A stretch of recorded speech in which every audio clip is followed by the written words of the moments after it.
Bonjour, bienvenue. Les TBO fait escale aujourd'hui au Guilvinec. Jusqu'au 30 septembre, le port Bigoudin accueille une exposition de photographie à ciel ouvert sur le thème de l'homme et la mer. On voit ça dans un instant.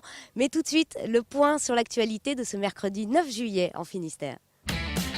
La situation économique de Tilly Sapco est inquiétante et par conséquent, les aviculteurs qui travaillent avec le volailler de Guerlesquin sont dans une situation difficile. Le point avec Sophie Lecroisier.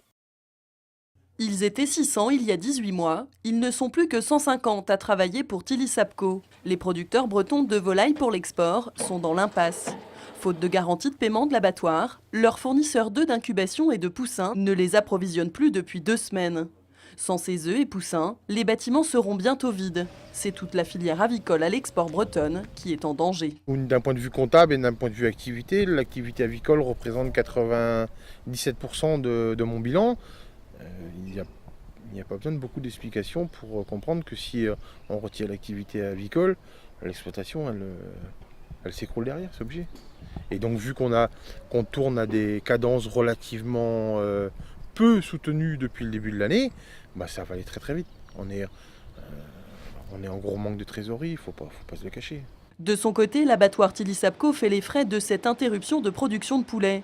Les 340 salariés de l'entreprise sont déjà au chômage partiel depuis plusieurs mois, suite à l'arrêt des restitutions. Aujourd'hui, la situation s'est encore obscurcie. L'abattoir ne fonctionne plus que 2 jours par semaine. Et si aucune solution n'est trouvée, les salariés n'auront plus de poulet à abattre dès le mois d'août. C'est une catastrophe, puisque pas de poulet dans les poulaillers, pas de poulet à battre, pas de travail pour nous, avec toutes les problématiques que ça peut engendrer sur les marchés, la non-fourniture, le moral des gens, l'inactivité, et puis surtout ne pas savoir ce qu'on va devenir, quoi. Une délégation d'éleveurs a obtenu un rendez-vous pour ce jeudi avec le préfet des Côtes-d'Armor et leur fournisseur d'œufs. Ils espèrent obtenir les garanties financières nécessaires au maintien de leur activité jusqu'à la fin de l'année. L'ancien pont de Térénès est en déconstruction depuis plusieurs mois et en ce moment, les ouvriers démontent les derniers morceaux du tablier. Le point sur ce chantier avec Xavier Patrijon. L'ancien pont de Térénès ne sera bientôt qu'un souvenir. En déconstruction depuis janvier, il ne reste déjà plus grand-chose de cet ouvrage. Seulement 13 mètres de tablier et encore quelques tonnes de métal, à qui les ouvriers mènent la vie dure. Et la fin du chantier de déconstruction du tablier est prévue pour la fin de la semaine prochaine et l'ensemble du chantier devrait être achevé fin d'année. Des opérations qui ont lieu à une trentaine de mètres et il ne faut pas avoir le vertige. À cette hauteur, il faut jongler entre démantèlement et équilibre des travaux. C'est vrai que c'est la première fois qu'on fait un pont comme ça suspendu avec des câbles. Et voilà, c'est la complexité un peu de cet ouvrage, quoi. Plus on allège le tablier, plus il a tendance à descendre, c'est-à-dire à piquer du nez si vous voulez. En tout, ils sont une dizaine à œuvrer de chaque côté de ce qu'il reste du pont.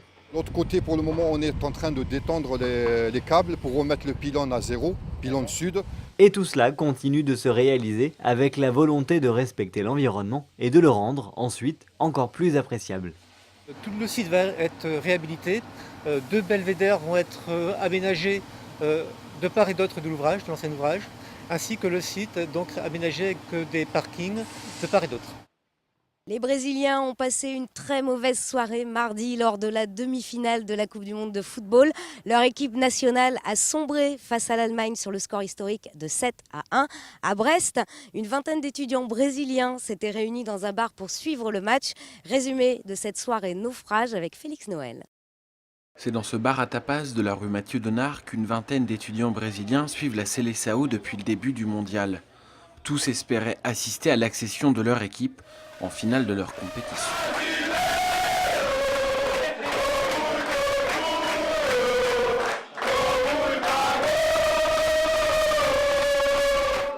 Mais très vite, les Allemands ouvrent la marque et les visages se ferment.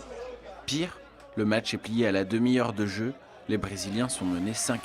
Dans le bar, c'est la tristesse et la frustration qui l'emportent.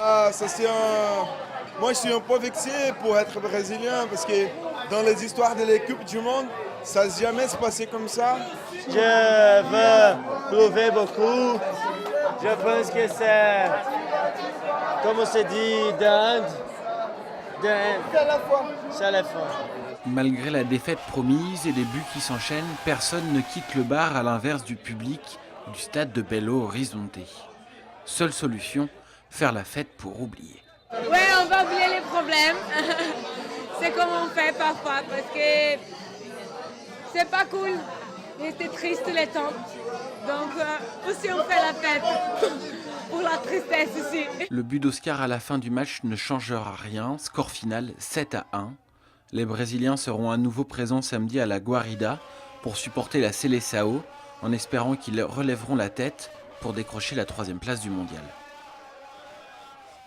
Nous voici donc au Guilvinec, non pas pour prendre la mer, mais pour admirer la mer au travers des photographies présentées dans le cadre du festival photo L'Homme et la mer. Ça se tient donc au Guilvinec jusqu'au 30 septembre.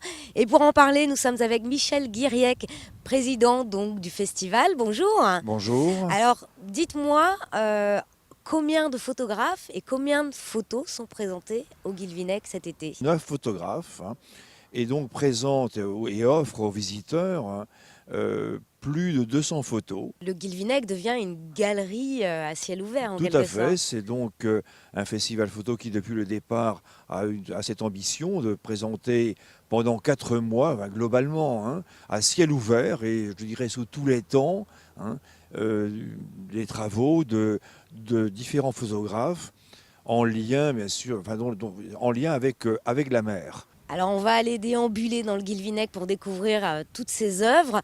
Mais avant, faisons un petit arrêt à l'abri du marin pour découvrir justement le photographe à l'honneur cette année du festival photo L'Homme et la mer, Jacques de Quézac. Roger Guillemet, bonjour. Oui, bonjour. Vous êtes président de l'association des abris du marin. Et ce n'est pas anodin si on se trouve aujourd'hui devant l'abri du marin du Guilvinec pour parler de Jacques de Quézac. Alors avant de parler justement d'abri du marin, dites-nous qui était Jacques de Quézac. Alors Jacques de Quézac, c'est un Charentais d'origine. Il est né en 1862. Il a vécu toute sa jeunesse à Saintes. Et comme il était de santé fragile, ses parents lui ont conseillé de faire de la voile. Et au fur et à mesure de son expérience maritime, il a fait des régates de plus en plus importantes. Et c'est comme ça qu'il a découvert la Bretagne. Alors il est photographe quand même, la première partie de sa vie, Jacques de Quézac. Oui, il est photographe, mais pour illustrer ses régates, en fait. Il a très tôt un appareil photo, en 1880. Et il va se lancer dans la photographie. Alors il va prendre des photos des marins, des paysages, etc. Mais c'est à titre personnel. Ensuite, il va s'en servir pour l'œuvre des abris du marin. Alors expliquons, en effet, donc il est photographe et il décide de devenir bienfaiteur. Il est l'inventeur des abris du marin. Et ici, nous sommes devant l'abri du marin du Guilvinec, qui est le tout premier à avoir été construit par Jacques de Quézac en 1900, c'est ça ? Tout à fait. C'est-à-dire qu'à 38 ans, il va se décider de consacrer sa vie aux marins. Et il va construire 14 abris du marin, le premier au Guilvinec. Et son but était de fournir un abri, c'est-à-dire les bateaux n'étaient pas pontés. Et donc les marins vivaient à ras le sol sur les bateaux. Et ensuite, le deuxième but des abris du marin, c'est de donner une éducation. C'est-à-dire que les gens pouvaient jouer, ils pouvaient lire, mais il y avait aussi des conférences, il y avait des cours, et ils pouvaient développer une hygiène de vie qui recommandait aux marins. Quel est le travail de Jacques de Quézac que l'on peut voir dans ce festival de photos L'Homme et la mer? Alors, il y a une 60aine de photos qui sont des photos de Jacques de Quézac. Alors, ça représente les marins. Jacques de Quézac a été un petit peu le premier ethnologue du monde maritime. C'est-à-dire que ces photos ne sont pas des photos posées. C'est-à-dire qu'il prend une ambiance, il prend une attitude, il prend les marins dans leur jus. Et l'on peut donc découvrir ces photos de Jacques de Quézac en intérieur et en extérieur de l'abri du marin du Guilvinec. Alors poursuivons notre déambulation dans ce festival photo L'Homme et la mer du Guilvinec avec notre guide Michel Guiriec. Alors nous nous trouvons parmi les photos de João Luís Bulcão, un photographe brésilien. Michel, à votre manière, vous avez voulu rendre hommage au mondial qui se déroulait au Brésil cette année. Oui, au mondial. Le thème de la série, c'est le football à la plage. Et donc, c'est pour dire que le cœur de fabrique, bien sûr, du festival, elle est la pêche et les métiers de la pêche, mais la programmation y inclut chaque année des regards plus particuliers, plus oniriques, poétiques, et ici c'est le cas aussi, plus ludiques sur les relations que l'homme peut avoir avec, je dirais, avec la mer. Et allons découvrir un peu plus loin un autre photographe qui est Vince Bevan, qui est un photographe de la Cornouaille anglaise. Nous sommes dans le domaine de la pêche. Alors, une double série, une série en noir et blanc sur la pêche à Newlyn, qui est un grand port comme de pêche, au demeurant que beaucoup de marins, du Guilvinec et d'ailleurs, connaissent bien. Et puis donc une série couleur, sur les grandes bâches qui sont devant vous. Là encore, vous voyez, sur des pratiques de pêche, toujours dans les ports de la Cornouaille anglaise. Eh bien, merci Michel Guériec pour cette visite guidée donc dans les rues du Guilvinec. Il y a encore beaucoup de choses à découvrir lors de ce festival photo L'Homme et la Mer qui se tient jusqu'au 30 septembre au Guilvinec. Un petit site internet pour toutes les infos pratiques et on précise que c'est gratuit. C'est la fin de cet ETBO. Merci de nous avoir suivis. On se retrouve demain. Ciao.